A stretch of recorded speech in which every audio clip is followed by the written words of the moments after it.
Assalamualaikum warahmatullahi wabarakatuh. Selamat pagi, siang, atau malam bagi teman-teman yang di rumah. Kami dari kelompok 6 mata kuliah perbandingan administrasi publik akan mempresentasikan hasil dari makalah kelompok kami dengan judul Struktur Administrasi Perbandingan Negara Rusia dan Jerman. Sebelumnya, saya memperkenalkan diri dulu. Saya Miatu Habasuria dengan rekan saya ada Aulia Nurul Kisti, Intan Lutfita Febrianti, Hana Salsabila Widyadana, dan juga Fita Syafi Aufilana. Selanjutnya yaitu presentasi akan dijelaskan oleh Intan Lutfita. Dipersilakan.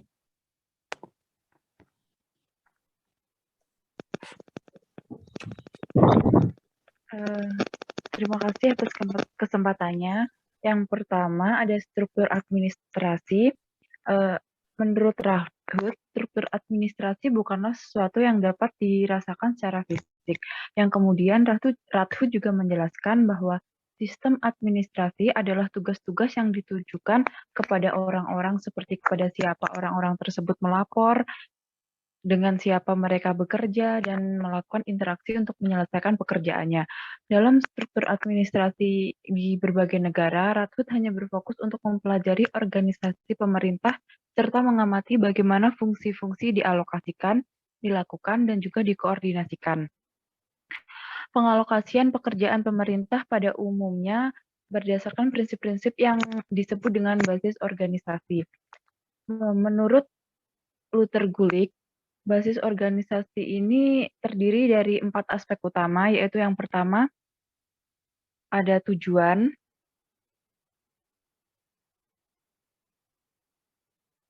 next. Nah, basis organisasi menurut Luther Gulick ini yang pertama ada tujuan atau the purpose. Prinsip tujuan dalam organisasi administrasi memperlihatkan orang-orang yang sedang bekerja dan berusaha untuk memberikan layanan tertentu. Selanjutnya ada the process atau proses. Dalam organisasi administrasi, berbasis proses ini akan mempertemukan orang-orang tersebut dalam suatu departemen dengan menggunakan keterampilan ataupun dengan menjadi anggota dari profesi tertentu untuk mencapai tujuan yang telah ditetapkan. Yang ketiga ada the persons atau orang. Organisasi didasarkan pada orang ataupun hal-hal yang masih berhubungan dengan organisasi. Organisasi administrasi berbasis orang ini secara eksklusif bertanggung jawab terhadap orang-orang yang termasuk dalam populasi. Diyakini bahwa jenis organisasi administrasi seperti ini dapat menghasilkan keuntungan pada satu kelompok kepentingan yang kuat. Selanjutnya ada the place atau tempat. Organisasi pemerintah memperluas layanan ke seluruh penjuru negara.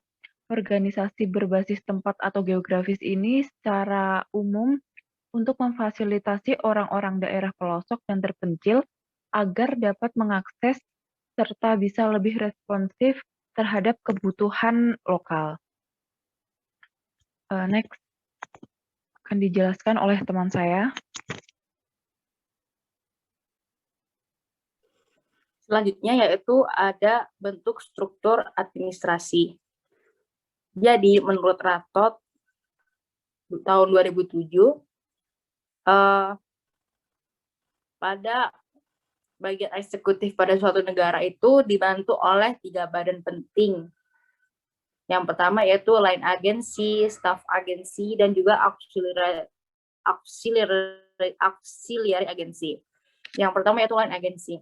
Dalam organisasi publik modern, line agency ini memiliki fungsi utama yaitu ketentuan poin, membangun jalur komunikasi resmi dan otentik, serta menciptakan alat kontrol. Nah, tugas khusus dari line agency ini yaitu mencakup memberikan pelatihan, arahan, kendali bawahan, pendelegasian wewenang, dan tanggung jawab untuk pengambilan keputusan dimanapun diperlukan. Yang kedua ada staff agency. Staff agency ini dicirikan sebagai elemen organisasi yang tidak diklasifikasikan dalam satu line. Sifat staff pada dasarnya adalah memberikan nasihat kepada line agency. Selain itu, staff juga membantu menasihati, menyelidiki, merekomendasikan masalah tertentu, memberikan ide-ide yang berasal dari keahlian tersebut. Lalu Allen dalam rapor 2007 menjelaskan tentang hubungan antara line dan staff. Yang pertama yaitu fungsi yang telah ditetapkan oleh line harus membawa otoritas untuk keputusan akhir terkait dengan tujuan organisasi. Staff tidak boleh mempunyai kewenangan atas lini ataupun fungsi staff lainnya, kecuali terdapat delegasi cepat dari atasan. Staff harus menawarkan nasihat tanpa diundang secara khusus untuk melakukannya. Semua staff yang menawarkan nasihat harus dipertimbangkan berdasarkan baris. Lini memiliki otoritas untuk menerima, menolak, ataupun mengubah saran dari staff. Yang terakhir, jika ada kesepakatan, lini dan staff harus memiliki titik terang untuk mengajukan banding ke otoritas ini yang lebih tinggi. Yang ketiga yaitu auxiliary agency. Auxiliary agency atau badan pembantu memiliki fungsi insidental tertentu yang umum untuk berbagai departemen administrasi. Staf maupun badan tambahan pada badan lini ini membantu untuk mencapai tujuan dan sasarannya. Staf berada di bawah kendali langsung lini dilakukan dalam organisasi tersebut.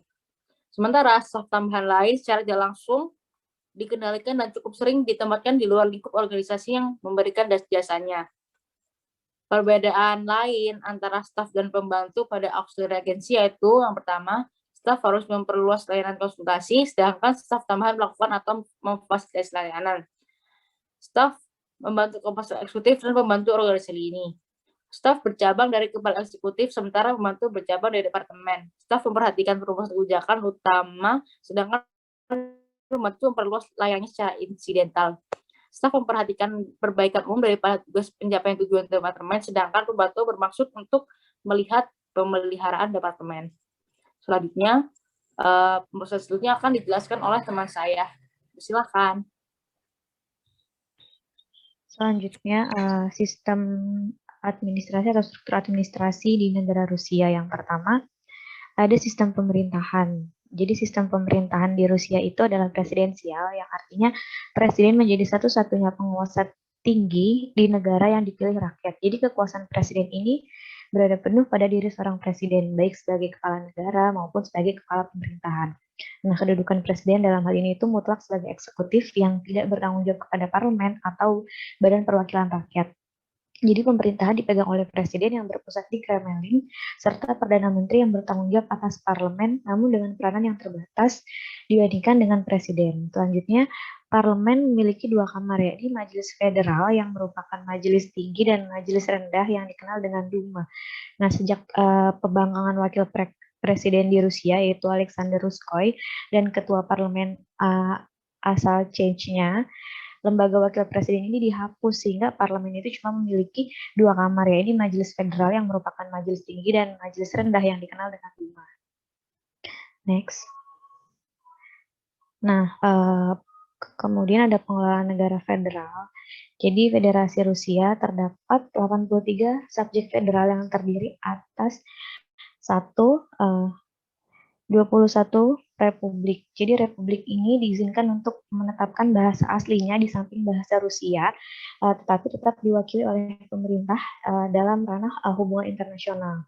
Kemudian terdapat 46 oblast atau provinsi.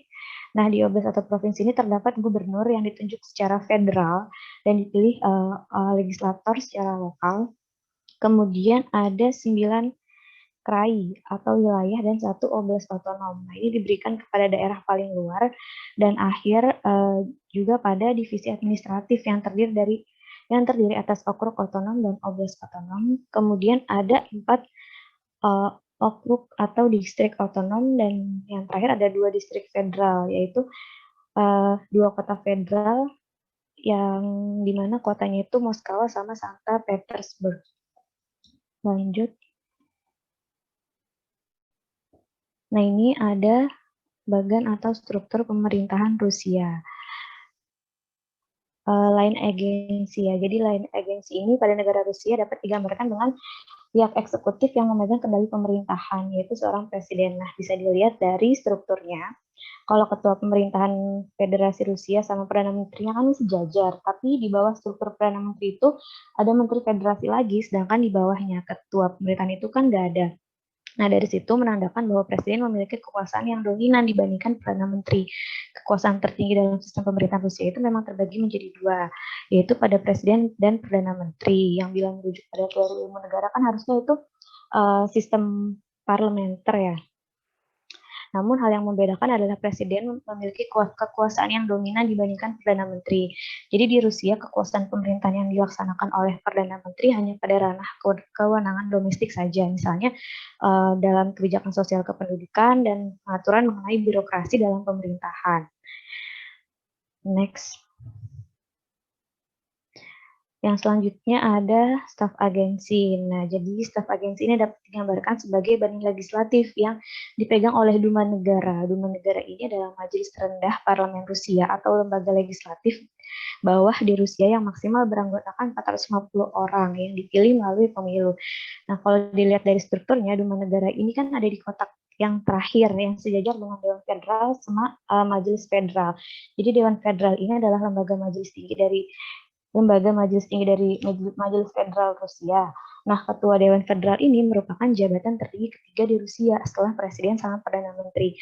Jika Presiden dan Perdana Menteri ini nggak mampu menjalankan tugasnya, maka Ketua Dewan Federal ini yang menggantikan posisi tersebut. Sedangkan Majelis Federal ini tuh wadahnya yang terdiri atas 5 negara yang merupakan majelis rendah dan Dewan Federal Rusia yang merupakan majelis tinggi. Jadi kalau di Indonesia itu Dewan Federal tuh kayak MPR, sedangkan Duma Negara itu kayak DPR-nya. Lanjut. Kemudian ada auxiliary agency. Nah, jadi pada negara Rusia ini, auxiliary agency ini diartikan dengan lembaga yudikatif. Sama halnya seperti di Indonesia, Rusia memiliki lembaga yudikatif yang terdiri dari Mahkamah Konstitusi, kemudian ada Mahkamah Agung dan Agung Arbitrase Pengadilan yang kegiatannya banyak dilakukan di Mahkamah Agung, kayak pengadilan pidana, perdata, sama administratif. Next, selanjutnya akan dijelaskan oleh teman saya.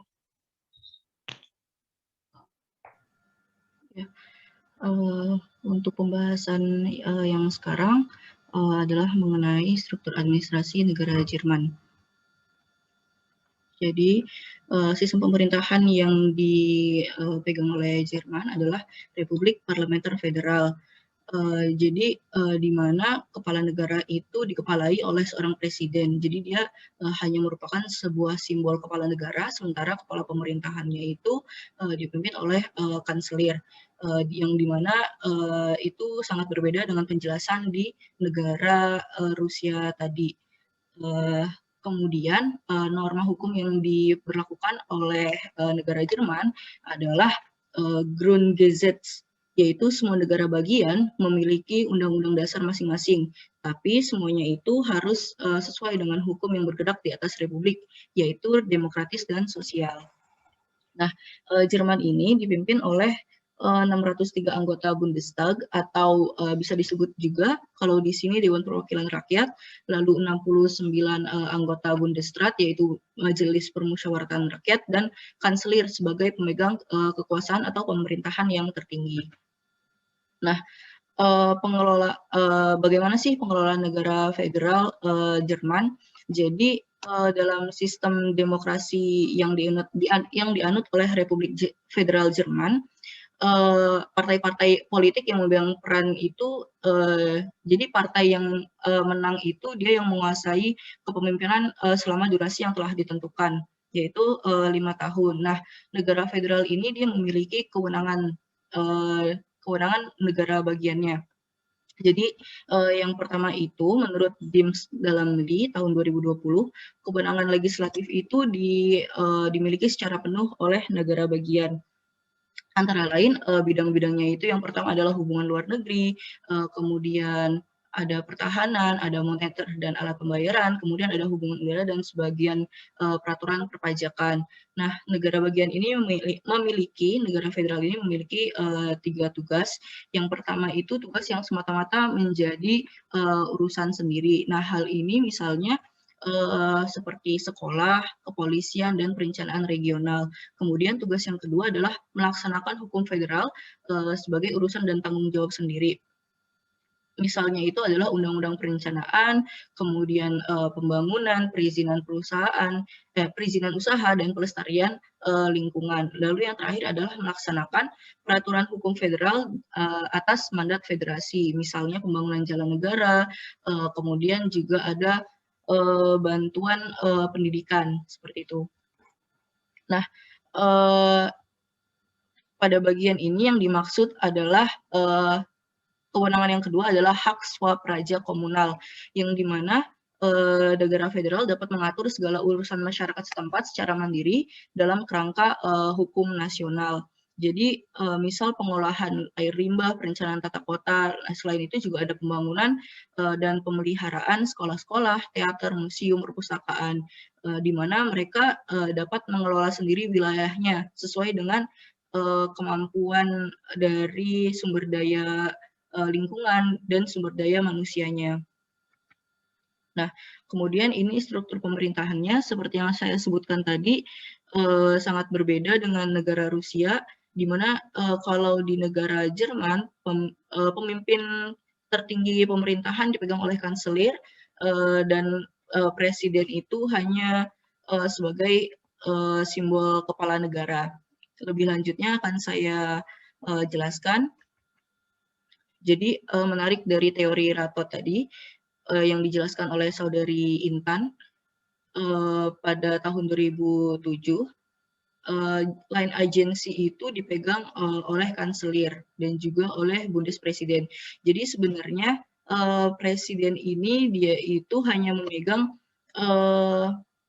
tugasnya itu bersifat representatif. Jadi hanya bisa dikatakan dia menjadi penengah yang netral di luar pertarungan politik sehari-hari, dan dengan demikian menjadi tokoh yang penuh wibawa gitu, image-nya dalam publik. Nah, kemudian kalau kanselir ini dia memegang kabinet federal, jadi ia bisa saja membentuk kabinet, kemudian memilih menteri dan mengajukan usulan kepada presiden federal, presiden negara federal ya, untuk mengangkat atau memberhentikan mereka. Selain itu, kanselir juga memiliki kewenangan untuk menentukan jumlah menteri dan bidang tugas-tugas mereka. Kemudian staf agensi yaitu ada Bundestag atau DPR, kemudian ada Bundesrat, ada Bundesversammlung. Nah, untuk yang Bundestag ini dia menjabat pemerintahan negara bagian atau orang yang diberi kuasa oleh pemerintahan tersebut. Nah, setiap negara bagian itu punya 3, 4, 5, atau 6 suara dalam pemungutan suara. Jadi, tiap negara bagian hanya mendapatkan memberikan suaranya sebagai kesatuan. Nah, dia itu tugasnya berkaitan tentang perundang-undangan yang berkaitan dengan negara bagian, misalnya mengenai keuangan atau kewenangan administrasi mereka. Kemudian kalau Bundestag, maaf tadi Bundesrat, kalau yang Bundestag itu adalah perwakilan rakyat yang dipimpin setiap 4 tahun sekali. Nah, pembubarannya itu hanya dapat dilakukan pada situasi khusus dan menjadi kewenangan Presiden Federal. Kemudian untuk yang Bundesversammlung, nah dia ini bertugas untuk mengawasi agar semua ketentuan peraturan di dalam undang-undang ini dipenuhi. Jadi dia juga bertugas untuk memutuskan apakah suatu partai ini berbahaya terhadap kebebasan demokrasi undang-undang atau tidak. Kemudian yang auxiliary agency itu yaitu Bundesverfassungsgericht atau Mahkamah Konstitusi. Lembaga ini bersifat independen, konstitusional organ, dan pada saat yang sama jadi bagian dari peradilan di bidang hukum konstitusional. Kemudian untuk analisis perbandingan akan dijelaskan oleh rekan saya. Yang selanjutnya ada analisis perbandingan sistem administrasi negara Rusia dan negara Jerman. Next.